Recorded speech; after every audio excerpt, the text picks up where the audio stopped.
10 de la mañana con 50 minutos, estamos de regreso. Estamos con Juan Luis Oyarzo Cáceres, como es habitual los lunes, siempre diferente horario, pero estamos siempre con Juan Luis los días lunes.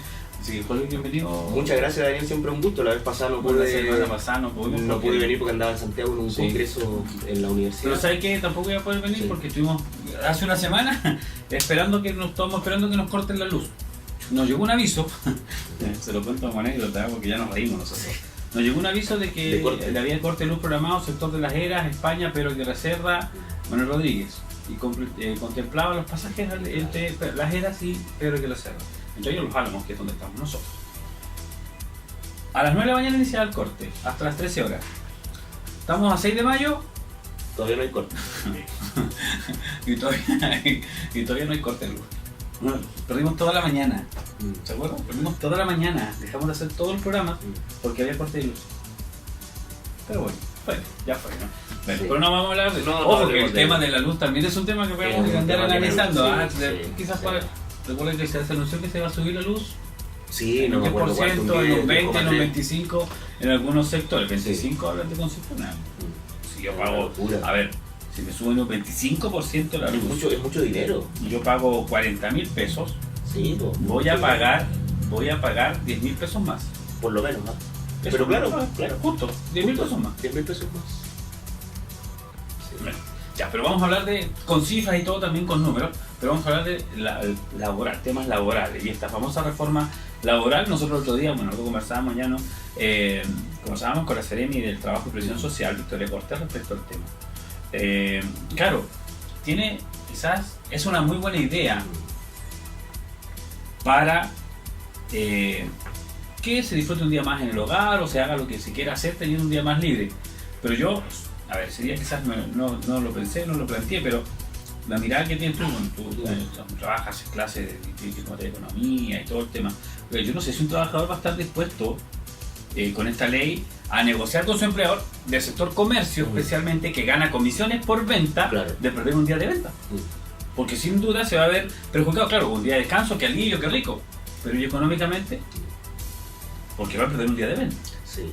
O sea, bueno, Daniel, es lógico que un secretario regional ministerial va a estar de acuerdo con la ley, forma parte de totalmente lo lógico, y que es un aspecto en el cual es lógico que va a defender parte de esta reforma. Destacando, perdón, Luis, la buena onda de la conversación con la Seremi, porque se toma también el tema con muy buena onda de conversación, que es lo bueno, ¿no? Más allá de lo político, que debería quizás pararse sobre la mesa, por decirlo de una forma hipotética, ¿no?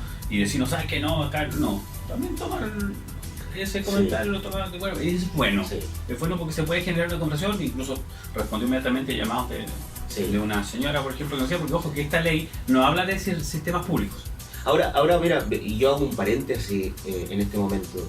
Es igual difícil porque en realidad el gabinete claramente no es político. En realidad uno lo observa y en realidad las opiniones van desde el punto de vista más técnico y en realidad hay una escasez desde el punto de vista político. Esperábamos también que con el cambio de intendente hay algunos cambios también dentro de los Ceremis, de las Ceremis, que rigen parte del gobierno producto del poco bagaje que tiene en cuanto a este aspecto de reforma. Y estamos al debe, yo no he apreciado un cambio que pueda generar precisamente una labor política en terreno. Más bien seguimos en el aspecto del tecnicismo, de los elementos de qué es lo que falta. Y eso se aprecia también en esta reforma que claramente se plantea como un proyecto de modernización laboral, en el cual hagamos algunos paréntesis antes de comentarles a los que están escuchando en qué consiste parte de este aspecto. No es una reducción de la jornada laboral, por ningún motivo, no es una reducción.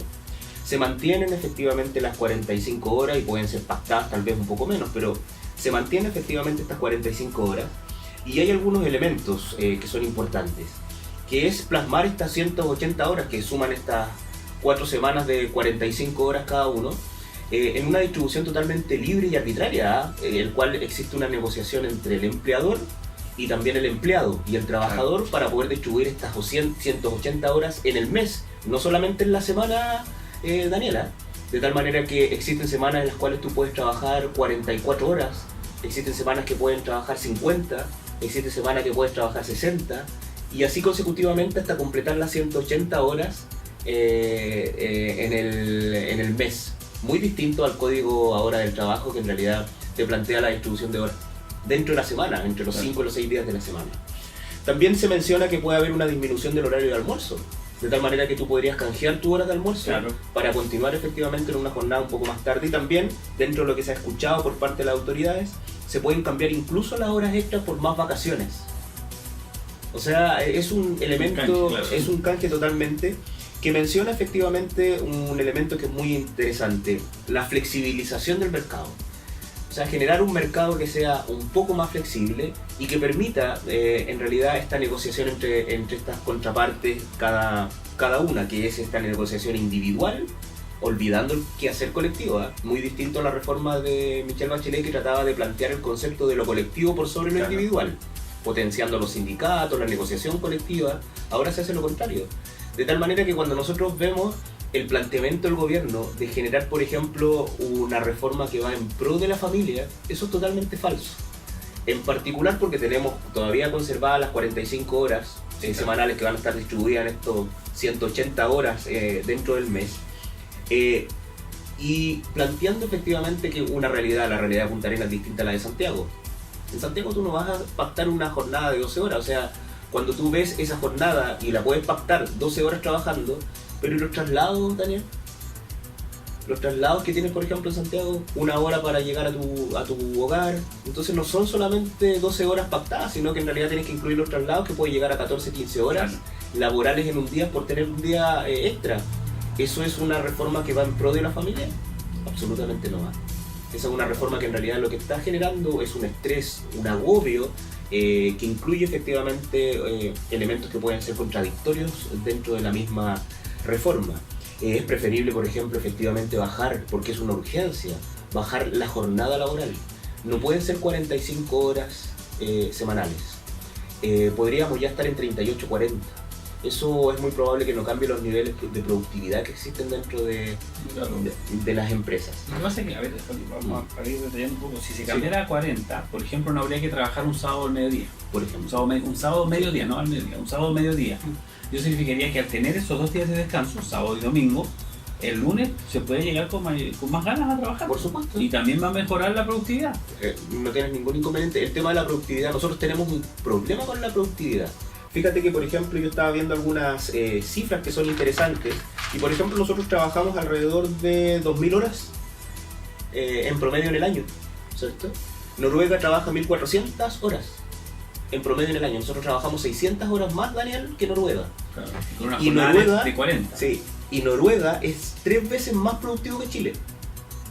3 veces más productivo que Chile. Pero más desarrollado también. Pero no hay ningún inconveniente en eso, porque nosotros tenemos el Producto Interno Bruto per cápita más grande dentro de Latinoamérica, que creo que el próximo año es muy probable, o este año nos va a sobrepasar Panamá. Pero en realidad nosotros tenemos eso, y Noruega tiene $75.000 per cápita, y nosotros tenemos $25.000. O sea, en el contexto de la productividad, quiere decir de que en realidad, claro, nosotros trabajamos muchas horas. 2.000 horas en promedio es demasiado ya para un país que está en una etapa como la nuestra, y que fácilmente tú la podrías bajar a 40. No tienes un problema en el ámbito de la productividad. Yo por qué insisto en el tema del desarrollo, porque Noruega tiene las cosas ahí. El chileno tiene que esforzarse el triple para poder tener las cosas. O sea, veámoslo en el tema económico, si quieres, la opción de poder comprar una casa, ¿verdad? O sea, o arrendar una casa.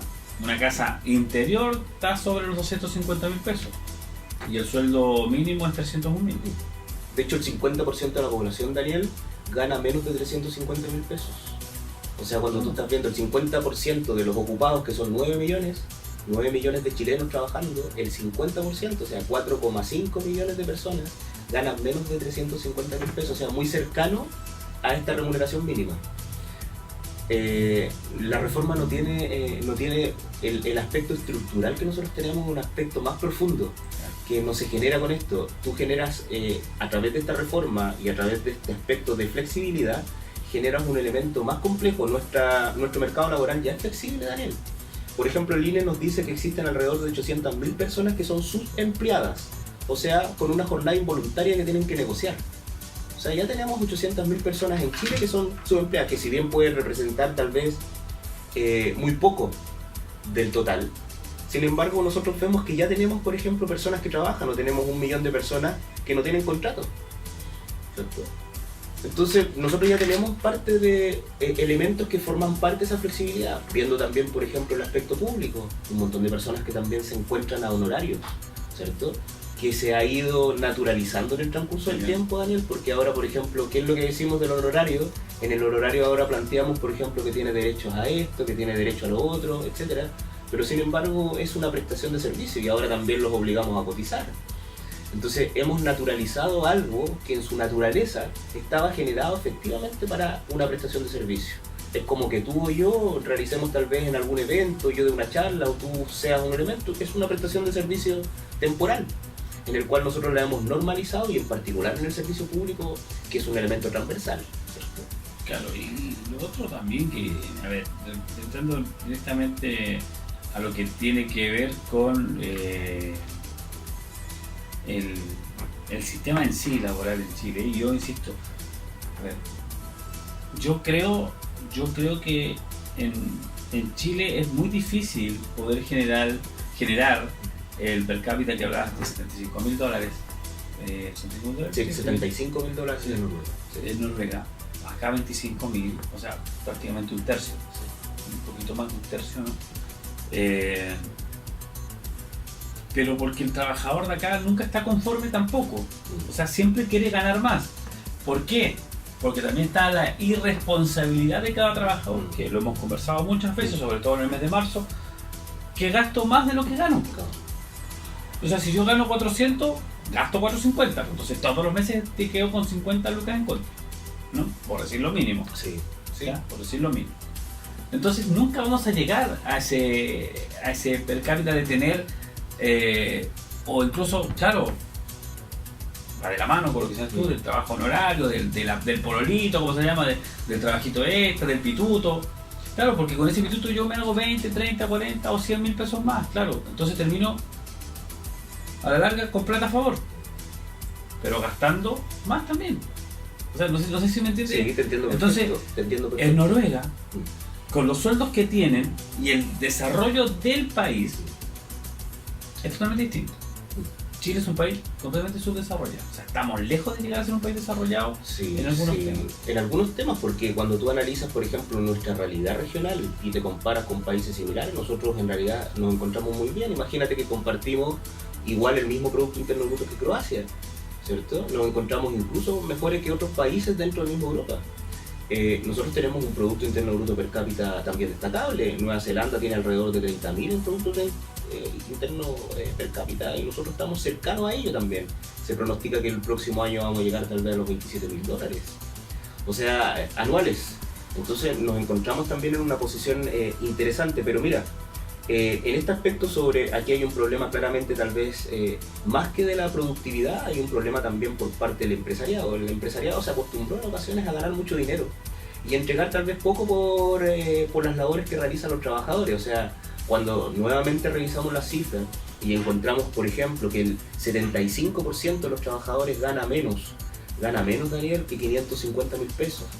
Y el 50% gana menos de 350.000 pesos, aquí claramente hay un abuso por parte también del mismo empleador, ¿cierto? También tienes que considerar que el 90% sí de las empresas son pymes, ¿cierto? Y micro y pequeñas empresas, de tal manera que también hay que focalizar. Nunca se ha pensado tal vez en realizar, por ejemplo, elementos que sean diferenciados dependiendo del tipo de empresa. Entonces los horarios flexibles que tú bien planteas y que planteó en algún momento aquí la Seremi, están relacionados efectivamente con un aspecto que es transversal para cualquier tipo de trabajo, y eso no puede ser, ¿cierto? Porque aquí hay un elemento que es muy importante de generar.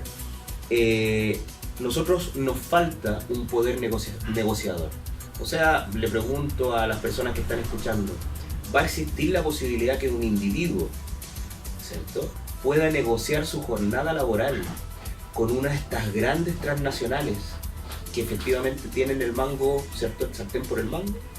Es muy difícil, ¿cierto? Porque hay una relación asimétrica entre David y Goliat, ¿cierto?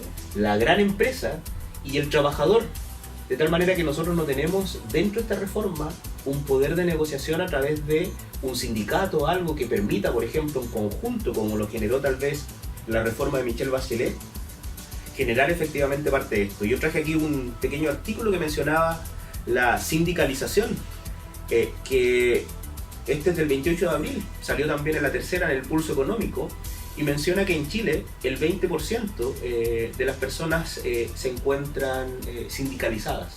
Solamente el 20%, estamos hablando de los que poseen efectivamente contrato laboral, que los cotizantes solamente llegan a 5 millones en Chile. Entonces, si tú te das cuenta, nos encontramos, y si revisamos esto, muy por debajo del promedio de la OECD, que marca un 30% de sindicalización, y nos encontramos muy abajo de países como Islandia, Dinamarca, misma Noruega, que sobrepasan el 55-57% de sus personas sindicalizadas. Nosotros compartimos lugar con Portugal, ¿cierto? Con Alemania incluso, que Alemania solamente tiene un 19% de sindicalización, y que bien decimos que son realidades distintas, pero en realidad está estancada la sindicalización. Entonces, ¿quién negocia por este trabajador individual frente a este gran Goliat que en algún momento, bien conocemos, va a llegar y va a colocar la jornada que ellos desean? Claro, por eso digo, entonces, sí. Y además que, a ver, va a faltar, no va a faltar el empleador que va a decir, tendría que negociemos, no sé, no te bajo la jornada. La jornada.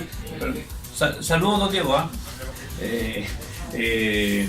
Te bajo la jornada, pero también si te pago un poquito más el sueldo mínimo, te bajo, no sé, pues estoy bien bonito o esto, te quito el bono porque va a ser un día menos de trabajo.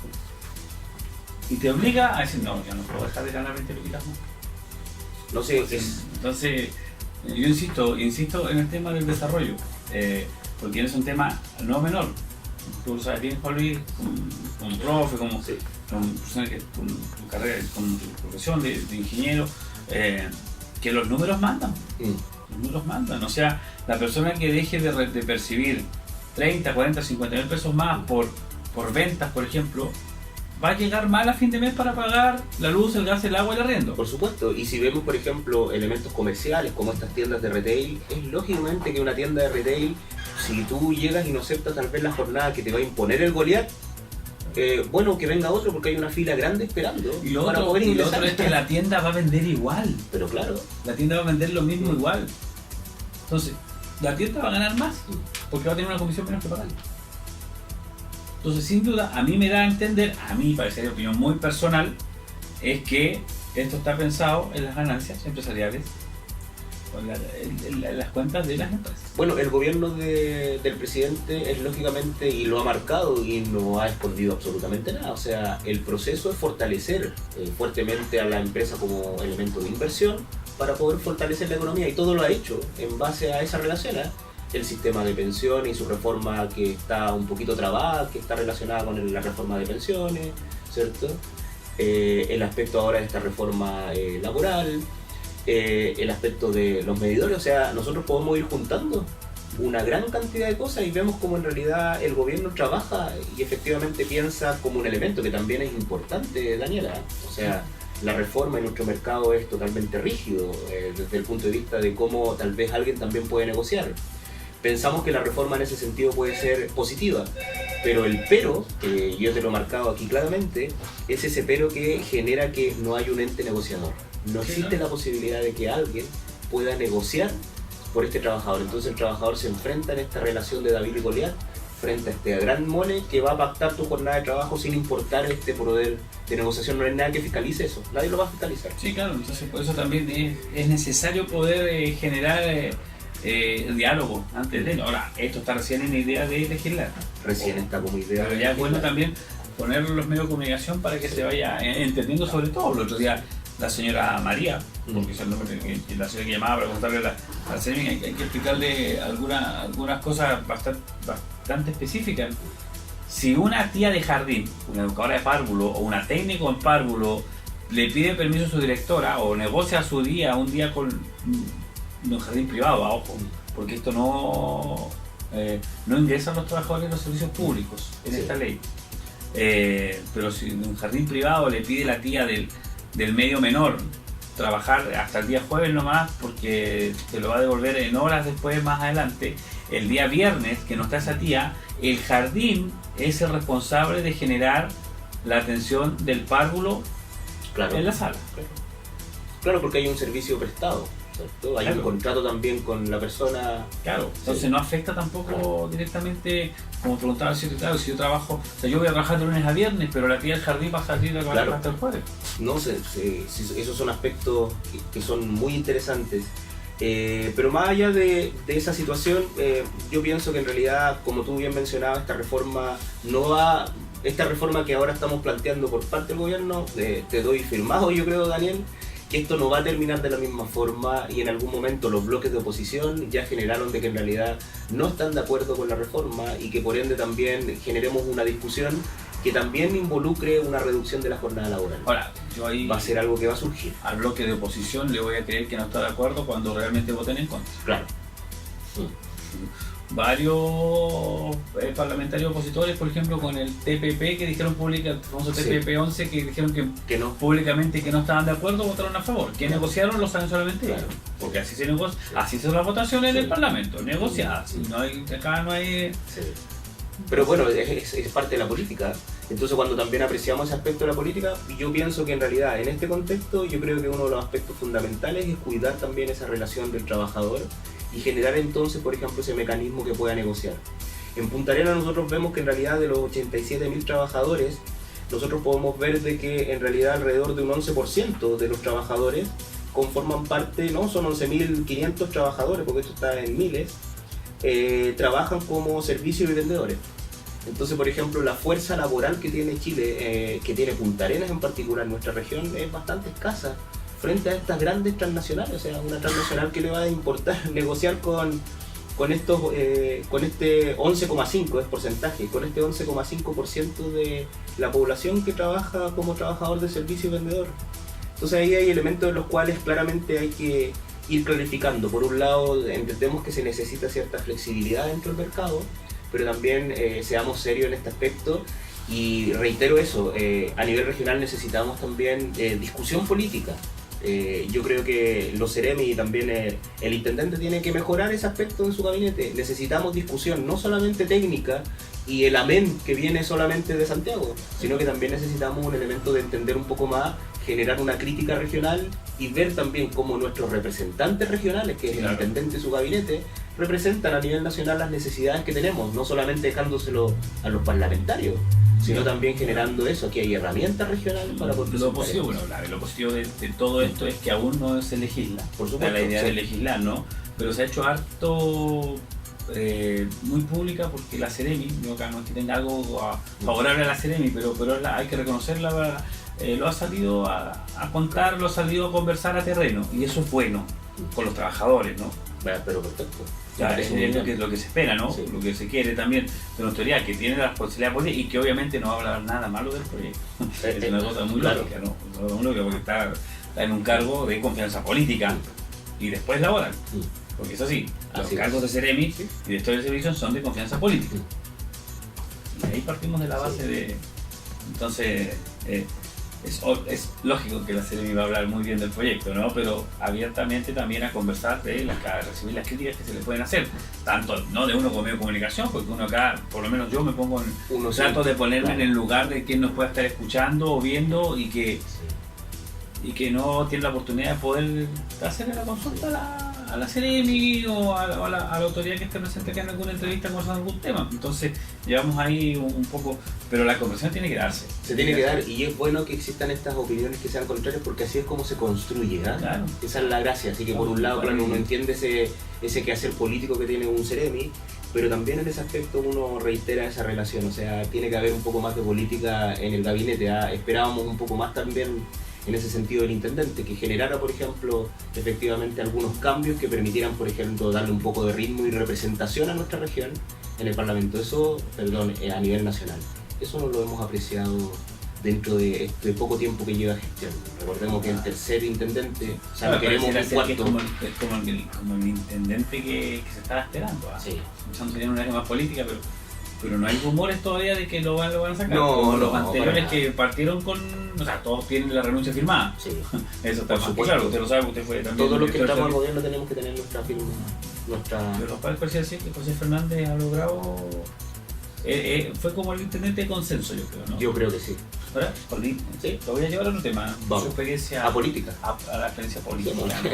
¿Qué le parece a usted que hayan echado, porque es así la verdad, hayan echado del Partido Regionalista, del PRI, Ah, a Juan José Arcos? Cuando fue su único representante en el gobierno regional en la gobernación de la provincia antártica. pucha, qué tema más difícil me planteas, vos, Daniel, porque en realidad, pucha, yo veo que Juan José Arcos ha generado, por ejemplo, no sé cómo mencionar eso, pero ha pasado por muchos lugares. Yo en algún momento hay una desorientación por parte de la política de saber en qué lugar estás parado, si estás en el lugar opositor en algún momento, porque hay que recordar que en algún momento también formó parte de un elemento opositor, después tuvo en el aspecto de un elemento regionalista, ¿cierto? Que es el PRI. Y que es el PRI, que ahora fue expulsado, pero ese elemento regionalista que tomó color político por la derecha y que se planteó en la derecha ese aspecto de entregar un lugar, que claramente era un cuoteo político para poder enviar a Juan José Arcos a Puerto William, a Cabo de Hornos, ¿cierto? Se genera como un elemento de sinsabor, se genera como una relación de que en realidad estás picando por aquí y por allá, y que esto no quiere decir que va a salir de la política. Es muy probable que en realidad ahora esté en otro escenario, en otra tribuna, ¿cierto? Tratando de buscar un espacio para poder seguir imponiendo y trabajando, no imponiendo, sino trabajando y compartiendo su idea. Me llama la atención lo que ha sucedido, tomando en consideración que, como tú bien lo dices, era el único representante regional de... Y que se decía que tenía prácticamente seguro el puesto para ser candidato a alcalde Claro. de la comuna de Porvenir, Sí. representando al PRI. No me llamaría la atención que tal vez ocupara otro escaño de algún otro lugar, que negociara, por ejemplo, ingresar tal vez a algún otro lugar político para poder tener eso. Ahí claramente hay una ambición política individual más que colectiva. Ese es el travestismo político. Sí, yo lo diría más o menos de Con el esa perdón que me manera. merecen ¿cierto? todos. Sí, eso yo lo diría más o menos de esa manera. Es como si uno que ha pertenecido a un partido político durante mucho tiempo vaya emigrando y emigrando por cada uno de los lugares en los cuales pueda, por ejemplo, sacar algún provecho político. Yo creo que con esos ideales hay que tener ciertos ojos de cómo lo transas. A mí no se ve bien, ¿no? Ya fue raro que haya sido nombrado gobernador. Ya fue extraño que haya Y sido. que se haya autoproclamado, Autodespedido. renunciado, autodespedido cuando después dijeron que no. Sí, Es una cosa sí. muy rara ahí. Sí. Bueno, No Daniel, no se ve bien, ¿ah? No se ve bien por donde tú lo quieras ver, ni desde el punto de vista político, ni desde el punto de vista de la ética, ni desde el punto de vista del trabajo que debe existir, de la seriedad. Entonces se transforma efectivamente en algo que... Y la credibilidad. Y la credibilidad. La credibilidad que en Por sobre política se ha perdido mucho y la hemos criticado y seguimos haciendo lo mismo. Y seguimos haciendo lo mismo. Bueno. Hoy ha sido una tremenda conversación. hoy Punto día. aparte era el tema político. ¿Le gustan esos temas? Sí, tiene que consultarle porque usted tiene, pero usted es ante partido político y siempre lo reconocido y fue autoridad y sabe lo que es el tema. ¿Sí? Sí. Uno está para servirse y no para... Uno está para servir, no para servirse. Yo pienso que ese es uno de los aspectos fundamentales de la política. Como hay muchos que lo hacen. O sea, podemos meter a todos en el mismo saco. Hay muchas personas que en realidad entregan su vida al aspecto del servicio público y que es totalmente... ¿A todo esto fue usted el día sábado? No pude, no estaba. Está en Santiago. Sí. Me llamó la atención ver algunas imágenes de video, algunas imágenes de fotografía. Yo encuentro que 80 personas es poco. Cuando Claro, solamente sí. gente en el gobierno, por confianza política, más allá de los directores y de los Ceremi, muchos de ellos que son equipos que arman los directores o Ceremi, quedan trabajando después con el tiempo, ¿no?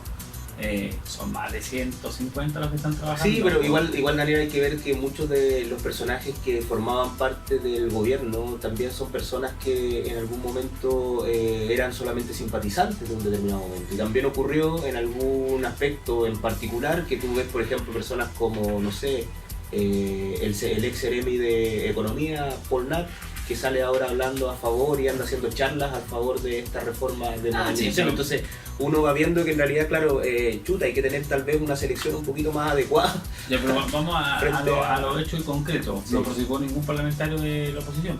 Claro, bueno. Teniéndose Carolina Goch y Karim Bianchi, que es cupo independiente radical.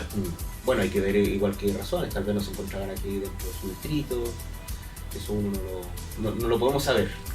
Yo no lo sé. Ex autoridades, por ejemplo, casi ninguno.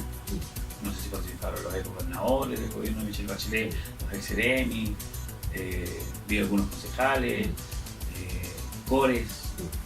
¿Qué pasa con 50 personas o menos los de gabinete? Aproximadamente. Yo creo que sí. Sí, un poquito menos pueden ser 40, pero no había más de 5. Ahora lo importante es que el gabinete salga... anterior me refiero a desde que él comandaba Jorge Frías. Sí. Me refiero a Seremi de Gobierno, Seremi de Economía, Seremi de Ingeniería, todos los Seremis había por ver. Bueno, Jorge Frías nomás es una persona independiente, no debería por qué estar en ese contra, ¿no es cierto? No, pues, sí, ¿por qué no? Sí podría haber estado porque era para partidos de centro izquierda y simpatizantes. Ah, bueno, no sabía la palabra simpatizantes. Entonces, por eso, pero yo insisto, me quedo con el número que lo oficializó Eduardo Manzanares hoy día de la mañana en la Actualidad Noticiosa. 82 personas con todo el... Poco, porque tenemos que sacar a los que fueron a hacer una charlita de la NOMA AFP, que deben haber sido unos 6 o 7, entonces nos superan los 75 personas. Poca gente, pensando en que cada partido político por lo demás tiene mínimo 400 militantes para poder vuelto a ser partido político, ¿no? Por lo menos, sí. ¿Cómo no va a poder participar 50 por partido? Lo dejo ahí. Te va a analizar más profundamente con los presidentes. En algún momento, yo creo que en algún momento vamos a generar una mesa acá, una conversación, sí, importante. Sí. Juan Luis, muy interesante idea. Vamos a revisar. Oiga, si usted quiere revisar estas conversaciones con Juan Luis Oyarzo, como profesor, como académico, están en el Facebook Live de la Radio Presidente Ibáñez, pero también usted tiene un canal de YouTube. Sí, y lo generamos, como hago academia y siempre lo hemos conversado, incluso a mis alumnos le hago revisar, analizar, ver, porque yo hago clases de economía, parte de esto, generar comentarios, así que Daniel se ha vuelto famoso dentro de la liga universitaria. No, para nada. Así que en ese aspecto, para que lo sepa, y la comunidad, de que en realidad el aspecto está disponible, y toda la información que nosotros vamos diciendo acá, yo también la pongo en recortes y varias cosas dentro de mis canales. Hay que voltear ahí a Bulnes, sí. No, mentira. Oiga, Luis Fer dice saludos al profe Juan Oyarzo. Claro, y Gaby Sepúlveda ahí aplaude por la conversación, así que gracias también a quienes nos siguen, que son más de 110 las reproducciones en el momento de la conversación, pero comentan solamente algunos, así que gracias a quienes todos nos siguen también por Facebook Live. Gracias, Juan, y nos vemos el próximo. Muchas gracias, Lisa. 11 de la mañana, 23 minutos. Nos separamos. Al ver si al regreso logramos tener unos minutos lo de la transmisión que está realizando Milaló a través de este seminario organizado por la Comisión de Género del Colegio Regional de Periodistas de Magallanes.